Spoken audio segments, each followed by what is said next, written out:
ఆర్థిక స్వేచ్ఛ ఇచ్చిన మన రంజిత్ గారికి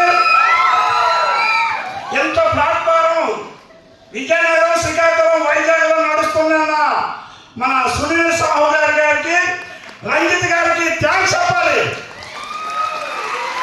ఎందుకో తెలుసా? అందరికీ కరోనా వచ్చిందా లేదా? కరోనా ఇబ్బంది పడదా లేదా? మన కంపెనీ కూడా కరోనా వ్యాపించింది. ఆ టైంలో కంపెనీ లేకుండా వేరే కంపెనీ పుట్టుకొస్తే ఈ వైజాగ్లో నిలబెట్టిన వ్యక్తులు ఇద్దరే, సునీల్ గారు, సాహు గారు, రంజిత్ గారు. ఆ ఇద్దరు లేకపోతే ఈరోజు వెస్టేజ్ ఈ 3 జిల్లాల్లో లేదు. నిలబడ్డదా లేదా? అందుకే మీరు నిలబడండి. నా పేరు కేపీ నాయుడు అండి. నేను ఒకప్పుడు రేషన్ డిపోలో అంకెల మడతలు వేసుకునేవాడిని, గోల్డ్ అంకెలు చేస్తూ నా రిటైర్మెంట్ 58 సంవత్సరాలకి రిటైర్మెంట్ ఇచ్చానండి. ఎందుకు ఇచ్చానంటే నాకు జాయిన్ చేసిన వ్యక్తి రంజిత్ గారు కరోనా టైంలో ఆడియో కార్ ఓపెన్ చేశారు. కరోనా టైంలో అందరూ దావుడు పద ఆయన ఆడియో కార్ ఓపెన్ చేశారు. ఆ ఆడియో కారు చూడడానికి వచ్చి నాకు కూడా కారు ఉండాలి, నేను కూడా గట్టి చేయాలి అని నిర్ణయం తీసుకుంటే ఈ రోజు నా టీంలో 27 కార్లు రోడ్డు మీద పరిగెడుతున్నాయి. ఇది కదా విషయం. నా టీంలో 3 జాయిన్ అయ్యాం. గౌరీశంకర్ గారు రండి.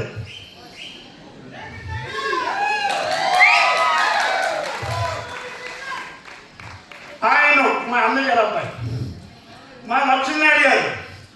మా ముగ్గురు కూడా జాయిన్ అయ్యాం వెస్టేజ్లు ఒకేసారి. మా ముగ్గురికి 10,000 రూపాయలు సరుకు ఇచ్చేవాడు మా రంజిత్ గారు. మీ ముగ్గురు దెబ్బలాడుకోండి, 10,000 రూపాయలకు తన్నుకునేవాళ్ళం మేము. ఆయన పలాస్ తీసుకెళ్ళేవాడు గౌరీశంకర్, ఒక 5,000 రూపాయల సరుకు. ఈయన మురపాకు తీసుకెళ్ళేవాడు లక్ష్మీనాయుడు గారు. నేను రేషన్ డిపోలో అమ్ముకున్నాను. మా ముగ్గురికి సబ్జెక్ట్ తెలియదు. రంజిత్ గారు ఎక్కడ గెంతమంటే గెంతమే, ఎక్కడ అమ్మమంటే అమ్మడమే. ఈయన ఒక మాంత్రికుడు రంజిత్ గారు. ఈయన మాట వినలేదని రెడ్డి గారు తీసుకొచ్చారు. రెడ్డి గారు ఆయనకు 1,00,000 రూపాయలు చెక్ చూపించారు నాకు. మన వెస్టేజ్లో ఫస్ట్ రెడ్డి గారు ఉండేవారండి. ఆ రెడ్డి గారు 1,00,000 రూపాయలు చూపిస్తే అప్పుడు నాకు మైండ్ ఓపెన్ అయింది. ఇదేంటి ఆయన 1,00,000 వస్తుంది, నాకు 38,000 వస్తుంది అనేసి నేను శ్రీకాకుళంలో సామ్రాజ్యాలు తయారు చేసుకున్నాను. సూర్య కానీ, వినోద్ కానీ, సాయి కానీ, శంకర్రావు కానీ మేమందరం ఒకే ఫ్యామిలీ అని. అంటే ఎందుకు ఈ మాట చెప్పారంటే వాళ్ళ ఎల్ఓబీలు వాళ్ళకి ఇప్పిస్తే నా ఎల్ఓబీలు నాకు వస్తాయి, వాళ్ళకి చెక్కలు ఇప్పిస్తే నాకు వస్తాయి. అందుకే నేను 6 ఎంచుకున్నాను, హాఫ్ టీంలు వేసుకున్నాను. ఈ హాఫ్ టీంలు వాళ్ళకి మల్టిపుల్ చేస్తే నేను రాబోయే రోజుల్లో డిఈసీలో 5 లక్షలు తీసుకోవాలా లేదా? ఎందుకంటే అప్లైను బిఎంసీఎం అవ్వాలి, నేను డిఈసీలో రావాలి. స్టెప్ వెళ్దాం. ఎందుకంటే ఎప్పుడు కూడా అప్లైన్కి మనం సరెండర్ అయిపోతే మన లైఫ్ సెటిల్. ఎవరైనా అప్లైన్ సరెండర్ అయిపోతే మీ లైఫ్ సెటిల్ చేసుకోవచ్చు. అలాగే ఒకప్పుడు ఇంటి కట్టలేను నేను, ఈ రోజు నాకు శ్రీకాకుళంలో 2 ఇళ్ళు ఖాళీగా ఉన్నాయి. అంటే ఖాళీగా గెస్ట్ హౌస్లో ఉంచుకుంటున్నాను. అంటే హౌస్ ప్రాబ్లం లేదు. ఫారెన్ ట్రిప్ నా దేవుడు ఎప్పుడు మన మోహన్రావు విఎంసీఎం పాస్పోర్ట్ ఉంటుంది, కాల్ అయింది నాకు ఎప్పుడు జోబీలో ఉంటుంది పాస్పోర్ట్. ఎందుకంటే ఆయన అన్ని ట్రిప్పులు వెళ్తాడు, నేను అన్ని ట్రిప్పులు వెళ్తాను.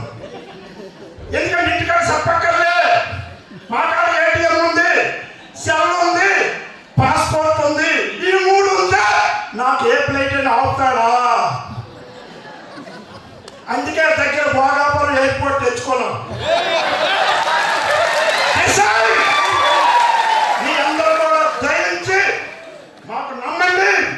ఎందుకంటే ఆ రోజుల్లో నేను 10,000 పీవీతో బ్రాంజ్ అయినట్టుగా 10,000 తీసుకున్నాను. సిల్వర్లో 30,000 తీసుకున్నాను. గోల్డ్లో 55,000 తీసుకున్నాను. స్టార్లో 1,10,000 తీసుకున్నాను. స్టార్లో అదే కరోనా టైంలో డైమండ్లో 24,000 తీసుకున్నాం. క్రౌన్ కిరీటం పెట్టించారు, క్రౌన్ అనేసి. అంటే హౌస్ పండు, కార్ పండు, ట్రావెల్ పండు అన్నీ వచ్చాయి.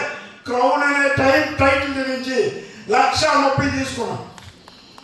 అదే యూసీడీగా ఈ మధ్యనే నా టీం